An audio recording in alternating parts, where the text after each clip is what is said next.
Hello, नमस्कार and सत श्री अकाल एंड आदाब। आज की वीडियो एक ऐसी है जिस पे वेरिकोसील के साथ रिलेटेड टेस्टिकुलर को लेकर हमारी अलग अलग थ्योरीज होती हैं। जैसे कि मान के चलो हमारे पास जैसे पेशेंट आते हैं नॉर्मल क्लिनिकल प्रैक्टिस में, कहते हैं सर हमारा टेस्टिस का साइज़ छोटा होता जा रहा है, हमको इतनी लंबी लंबी हैंगिंग मिल जाती है और इसके साथ साथ यहाँ पर दर्द भी होता है। तो ये बहुत सारे ना वेरिकोसील के साथ जुड़ी हुई कुछ एक प्रॉब्लम्स हैं जहाँ पर हम नोटिस करते हैं कि हमारे टेस्टिस का साइज़ छोटा होता दिख रहा है, या हमें ऐसा भी लगता है लेफ्ट साइड का टेस्टिस का साइज़ बढ़ गया है और राइट साइड का छोटा हो गया है, या फिर किसी को ऐसा भी लगता है कि उनके टेस्टिस का साइज़ बढ़ता जा रहा है। तो ये जितनी भी कॉम्प्लिकेशंस हैं ये ऑन द ग्राउंड अगर देखी जाए, या मैं जैसे मैं बोलूँ कि जब पर्सन टू पर्सन देखी जाए तो बहुत अलग अलग वेरिएबिलिटी दिखती है। तो इसके पीछे रीजंस अलग अलग होते हैं। जैसे कि मान लीजिए अगर मैं अपने नॉर्मल रोज़ के रूटीन में टेस्टिस का साइज़ देख रहा हूँ, एज एन मिरर पे जाता हूँ देखता हूँ, तो मेरे को आज थोड़ा सा डिफरेंट दिखेगा, कल मेरे को थोड़ा सा डिफरेंट दिखेगा, परसों मेरे को थोड़ा सा डिफरेंट दिखेगा। तो एग्जैक्टली जो साइज़ हमें प्रेजेंट जो होना चाहिए वो बेसिकली हमारी रिपोर्ट्स मेंशन करके देती है। अब रिपोर्ट्स में क्या होता है कि रिपोर्ट्स में वो आपके वॉल्यूम एज इन सीसी में मेंशन करेंगे, या फिर उसकी लेंथ और ब्रेड्थ में कोई साइज़ नहीं होता, ऐसा सीसी में ज़्यादातर मेंशन की जाती है। तो इसलिए क्या होता है कि सीसी में हम कैलकुलेट तो कर नहीं पाते या समझ तो पाते नहीं हैं। तो इसीलिए मैं आज आपके सामने कुछ अलग से सिनेरियोस को लेकर आया हूँ जहाँ पर हमको हैंगिंग देखने को मिलती है ड्यूरिंग वेरिकोसील।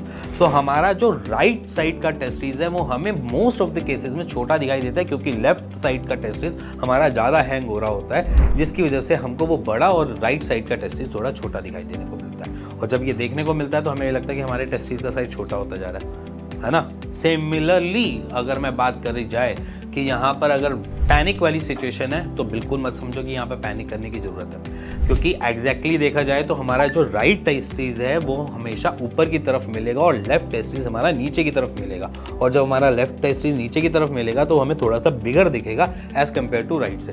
तो ये वाली जो ट्रबल है उसको आप भूल जाओ, और ऐसा अगर आपको दिख रहा है तो इसके बारे में सोचना बंद कर दो।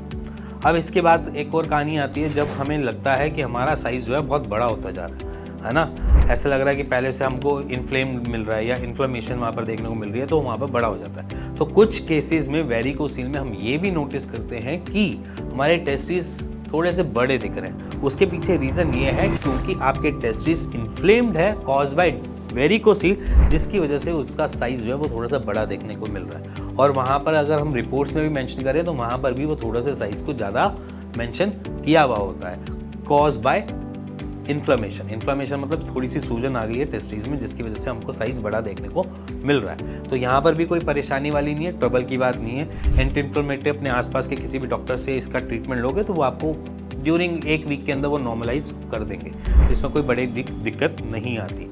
अब इसके बाद एक और केस आता है जहाँ पर वो कहता है कि मेरे टेस्टिस मटर के दाने की तरह छोटे छोटे होते जा रहे हैं। हाँ, ये वाला जो केस है ये पैनिक सिचुएशन क्रिएट करता है। जब पेशेंट को लगे कि उसका टेस्टिस का साइज धीरे धीरे बहुत छोटा होता जा रहा है तो यहाँ पर एट्रोफी आ जाती है, जहाँ पर टेस्टिस को अपना ढंग से खाना पीना नहीं मिल रहा और उसकी वजह से अपने न्यूट्रिशन ना मिलने की वजह से अपने साइज़ को धीरे धीरे छोटा करना चालू कर देता है, और उसी को हम एट्रोफी बोलते हैं। और ये वेरिकोसील के पेशेंट्स में देखने को मिलता है, बट रेयर देखने को मिलता है। ऐसा नहीं है कि सभी पेशेंट को में देखने को मिलेगा कि वेरिकोसील हुआ है तो एट्रोफी होगी, ऐसा ज़रूरी नहीं है, कंपलसरी नहीं है। अगर आपको एज यूजुअली थोड़ा सा छोटा साइज़ देखने को मिल रहा है तो अपने आसपास के डॉक्टर से ज़रूर मिलिए और बात कीजिए। और सबसे बेस्ट पार्ट मैं आपको इस वीडियो में एक और चीज़ बताना चाहूँगा कि अगर आपकी रिपोर्ट्स सही चल रही हैं, स्टेबल चल रही हैं, सारी चीज़ें परफेक्टली चल रही हैं तो घबराने की ज़रूरत नहीं है।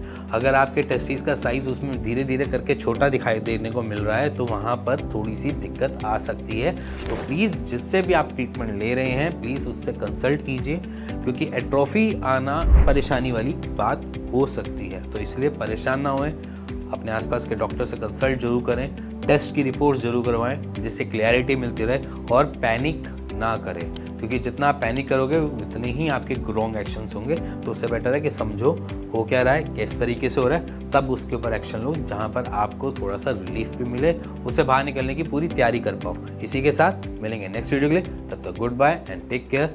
मिलते हैं नेक्स्ट वीडियो पे।